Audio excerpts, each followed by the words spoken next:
வணக்கம். இன்னைக்கு நம்ம சூப்பர் ஸ்டார் கிச்சன்ல குக் வித் கோமாலி டிவி ஷோல அஸ்வின் அவங்க பண்ணின பன்னீர் கீ ரோஸ்ட் எப்படி பண்றதுன்னு பார்ப்போம். இந்த கீ ரோஸ்ட் வந்து சப்பாத்தி பரோட்டாவுக்கு ரொம்ப அருமையா இருக்கும். நான் இங்க கொஞ்சம் கிரேவியா இருக்கும் போதே ஸ்டவ் ஆஃப் பண்ணிட்டேன். உங்களுக்கு ரொம்ப ட்ரையா வேணும்னு நினைச்சீங்கன்னா மசாலா எல்லாம் பன்னீர்ல ஒட்டுற வரைக்கும் நல்லா ஃப்ரை பண்ணிக்கோங்க. ரொம்ப நல்லா இருக்கும்.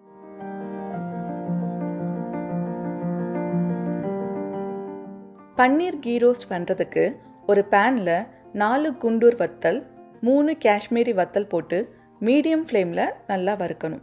வத்தல் வறுபட்டதும் அதை தனியாக ஒரு பாத்திரத்தில் போட்டு ஆற விடணும். அதே பேனில் 1 டீஸ்பூன் கொத்தமல்லி விதை, 1 டீஸ்பூன் சீரகம், 1 டீஸ்பூன் மிளகு, 1 டீஸ்பூன் சோம்பு, 1/4 டீஸ்பூன் வெந்தயம், 3 கிராம்பு போட்டு மிதமான சூடில் நல்லா வாசம் வர வரைக்கும் வறுக்கணும்.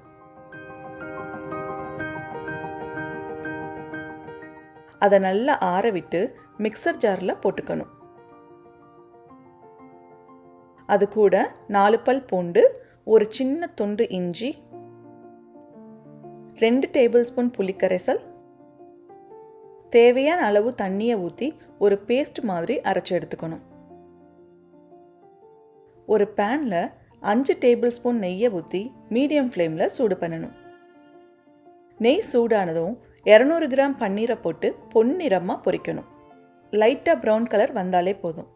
ரொம்ப நேரம் பொரிச்சிங்கன்னா ரொம்ப ஹார்ட் ஆகிடும். பன்னீர் பொரியிறப்ப கொஞ்சம் வெடிக்கும், பார்த்து பொரிச்சுக்கோங்க.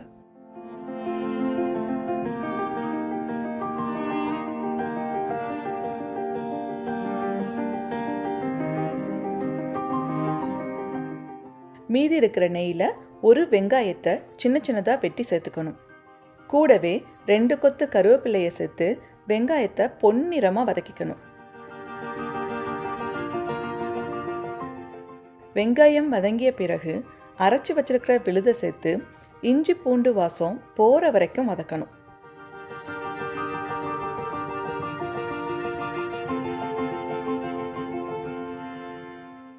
மசாலா நல்லா வதங்கி நெய் பிரிஞ்சு வந்த பிறகு 2 டேபிள் ஸ்பூன் புளிப்பில்லாத தயிர்,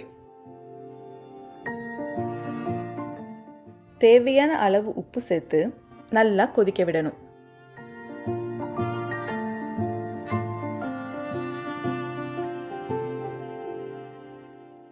மசாலா நல்லா கொதிச்சதுக்கு அப்புறமா பொரிச்சு வச்சிருக்கிற பன்னீரை சேர்த்து மசாலா எல்லாம் பன்னீரில் நல்லா ஒட்டுற வரைக்கும் நல்லா வதக்கணும். உங்களுக்கு வேணும்னா 1 டீஸ்பூன் சர்க்கரையை கூட இதில் சேர்த்துக்கலாம். சுவையான பன்னீர் கீ ரோஸ்ட் அருமையாக ரெடி ஆயிடுச்சு. நான் இங்கே கொஞ்சம் கிரேவியாக இருக்கிறப்பயே கேஸ் ஆஃப் பண்ணிட்டேன். உங்களுக்கு ட்ரையாக வேணும்னா இன்னும் கொஞ்சம் நேரம் வதக்கிக்கோங்க. மசாலா ஃபுல்லும் பன்னீரில் ஒட்டி ட்ரையாக கிடைக்கும். இந்த பன்னீர் கீ ரோஸ்ட் சப்பாத்தி பரோட்டாவுக்கு ரொம்ப நல்லாயிருக்கும். நீங்களும் இந்த ரெசிபியை உங்கள் வீட்டில் ட்ரை பண்ணி பாருங்கள். மறக்காமல் சூப்பர் ஸ்டார் கிச்சனை சப்ஸ்கிரைப் பண்ணிக்கோங்க. பக்கத்தில் இருக்கிற பெல் பட்டனையும் ப்ரெஸ் பண்ணிக்கோங்க. அப்போ தான் நான் அப்லோட் பண்ணுற வீடியோஸை மிஸ் பண்ணாமல் நீங்கள் அடுத்தடுத்து பார்க்க முடியும். உங்களுக்கு இந்த வீடியோ பிடிச்சிருந்ததுன்னா லைக் பண்ணுங்கள், கமெண்ட் பண்ணுங்கள், ஷேர் பண்ணுங்கள். நன்றி.